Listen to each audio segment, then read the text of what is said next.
औज़ुबिल्लाहिमिनश्शैतानिर्रजीम बिस्मिल्लाहिर्रहमानिर्रहीम। हमने पिछले लेक्चर में हैंड की पोजीशन पढ़ते जैसे कि hand lateral position, hand AP position पढ़ी थी, सही है।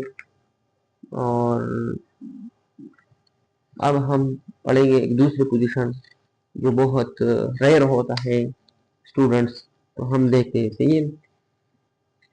ये पोजीशन है, देखो, बोथ बोथ हैंड बाल कैचर पोजीशन, इसको पोस्टीरियर ओब्लिक भी कहते हैं, सही है। तो आप देखो, this position has used in the diagnose of rheumatoid arthritis and subtle fracture of the base of the fifth metacarpal। इस जुमले का सिंपल मतलब है, सही है, कि ये बाल कैचर पोजीशन जो है ना, ये किसके लिए यूज़ होता है? ये रिमेटॉइड आर्थराइटिस के लिए। और सब्टल मतलब होता है सब्टल फ्रैक्चर, जो छोटे छोटे फ्रैक्चर होते हैं उसके लिए यूज़। लेकिन सब्टल फ्रैक्चर कहाँ होते हैं? मेटाकार्पल के बेस पर जो सब्टल फ्रैक्चर होते हैं फिफ्थ मेटाकार्पल पर, उसके लिए फिफ्थ मेटाकार्पल कहाँ होते हैं? ये देखो, ये तम, ये देखो, ये देखो इस इमेज में, देखो ये तम है, सही है। ये फिफ्थ मेटाकार्पल है यहाँ पर, यहाँ के बेस इधर होता है, सही है। यहाँ पर जो फ्रैक्चर होते हैं छोटे छोटे, उसके लिए रिमेटॉइड आर्थराइटिस किसके रिमेटॉइड आर्थराइटिस क्या है? ये एक बीमारी है, क्रॉनिक टर्म का बीमारी है, जब इम्यून सिस्टम जॉइंट पर अटैक करता है, सही। इसको हम रिमेटॉइड आर्थराइटिस कहते हैं। चलो, ये भी हो गया। अब हम आते हैं कैसेट साइज कितना लोगे?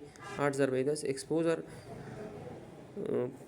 45 to 50 की एफ, और एम ए जो है ना 4 to 8 लेना चाहिए।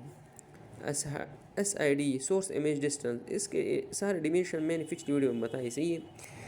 ये होना चाहिए 100 सेंटीमीटर, सही है। और प्रोटेक्ट पेशेंट, ये प्रोटेक्ट याद रखो, जब भी आप लोग एक्सरे करते हो ना, तो हमें चाहिए कि अपने गोनेट्स, सही है, या पेशेंट के गोनेट्स, उसको प्रोटेक्शन देना चाहिए, सही है।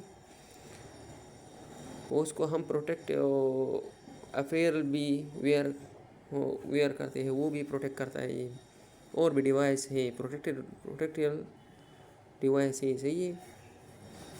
अब हम आते हैं पेशेंट को किस तरह पे प्रिपेयर करेंगे इस पोजीशन के लिए। तो ये देखो, इस जुमले को, द पेशेंट है seated at the end of the table, patient को टेबल के एंड पर बिठाया जाए, सही है। Both four arm are supinated and placed on the cassette with the dorsal surface of the hand and contact with the cassette। इस जुमले का सिंपल मतलब है जो है ना, दोनों 4 आर्म जो होते हैं, ये देखो, ये मेरा 4 आर्म है, इस जगह से लेकर उस जगह सर, ये 4 आर्म है, सही है। इसका मतलब है ना, हमारा हाथ तो ऐसा होता है, जब हम हाथ नीचे की तरफ घुमाता है तो ये फ्रोनेटेड हो जाता है, सही है। जब हम ऊपर की तरफ घुमाता है इस तरह, तो ये क्या होगा? ये पोजीशन होगा सुपिनेटेड होगा। हम इसको, ये कैसेट है, सही है, हम इसको इस तरह कैसेट पर रखे, सही है। इस तरह दोनों हाथ मैंने एक रखा, अब दोनों रखोगे, सही है। और जो डार्सल, ये सरफेस जो है डार्सल है, ये पर सरफेस फल्मर है, ये डार्सल सरफेस है। इस डार्सल सरफेस को कैसेट पर इस तरह को रखोगे, सही है। इस जुमले का मतलब ये है, सही है। अब तीसरे सेंटेंस पर आएंगे हम। Both hand are rotate medially 45 degree into a ball catching position।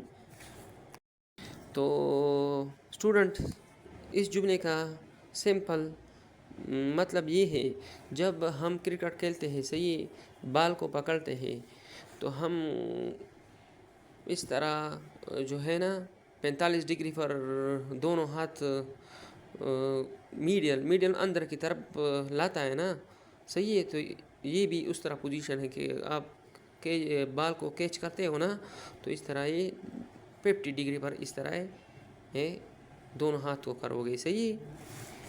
और बाल को कैच करते हुए इस तरह, लेकिन इस तरह है, ये इस तरह नहीं रखोगे, सही है। इस तरह है, सही है। इस तरह 45 डिग्री मीडियली, सही है। अगला सेंटेंस पढ़ेंगे, सही है। The finger and thumb are separated and extend ensure the patient forearm for embolization। इस सेंटेंस का मतलब है, यहाँ देखो, सही, कि जो फिंगर है ना, इसको सेपरेट रखना एक दूसरे से, इस तरह ना रखो, सही। इस तरह है, इस तरह ना, इस तरह है। और थंब को भी सेपरेट रखो, सही। इसका सिंपल ये मतलब है, बस, ठीक है। ये भी, और पेशेंट को ये कहना कि फोर आर्म जो है ना, फोर आर्म वो एम्बोलाइजिंग करे, सही है, मतलब हरकत ना करे। अब central ray direction, the vertical central ray has directed to the point midway between the hand at the level of metacarpopharyngeal joints। तो इस सेंटेंस का मतलब है, सही है, कि सेंट्रल रे कहाँ होगा। सेंट्रल रे जो दोनों हाथ का मिडवे है, यही इधर है, इधर जो है ना, यहाँ सेंट्रल रे सेंट्रल रे यहाँ पर होना चाहिए, सही है, simple. Image characteristics, both hands should be seen including phalanges, soft tissues, fingertips, carpal, metacarpal and the distal end of the radial ulna। इसका मतलब है कि इस इमेज में हमें phalanges, soft tissues, fingertips, carpals, metacarpal and distal end, radial ulna, radius और ulna दिखना चाहिए। आखिरी जुमला है, the head of the metacarpals should be not superimposed।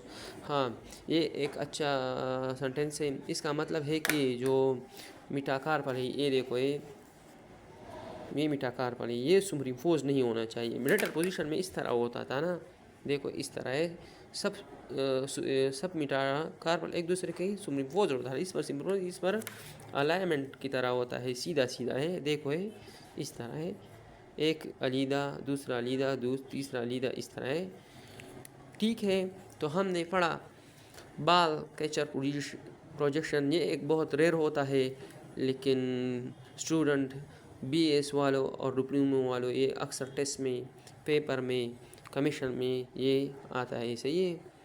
तो इसको सीखो। वस्सलाम।